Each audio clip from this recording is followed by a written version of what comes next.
बिस्मिल्लाहिर्रहमानिर्रहीम। अस्सलाम वालेकुम। A1 टीवी के साथ मैं हूँ आदिल ममताज। शामिल करेंगे न्यूज़ हेडलाइंस। शायकीन क्रिकेट के लिए बुरी खबर, फास्ट बॉलर नसीम शाह का वर्ल्ड कप से बाहर होने का खदशा। ज़राए के मुताबिक नसीम शाह के कंधों का दोबारा टेस्ट कराने का फैसला। इंजरी शदीद हुई तो नसीम शाह 1 साल के लिए बाहर हो सकते हैं। खैबर पख्तूनख्वा में नून लीग का इजलास, नवाज शरीफ का तारीखी इस्तकबाल करने पर इत्तफाक। मरियम नवाज बोली, नवाज शरीफ ने अवाम को महंगाई से बचाया था, उसकी सजा दी गई।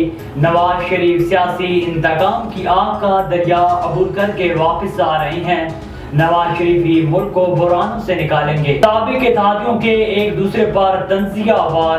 रहनुमा पीपल्स पार्टी नदीम अफजल चंद का कहना है कि कोई वोट को इज्जत दो के नजरिए से भागा है तो हमारा क्या कसूर, बात निकलेगी तो दूर तक जाएगी।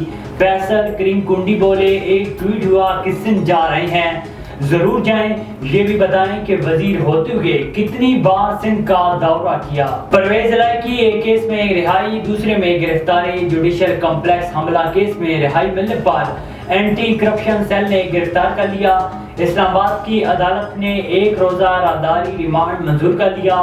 टीम परवेज इलाही को साथ लेकर लाहौर के लिए रवाना। और निगरान वजीर आजम अनवारुल्लाह काकड़ का रिकॉर्ड तरसीलाते ज़र पर ओवरसीज पाकिस्तानियों से इज़हार तशक्कुर।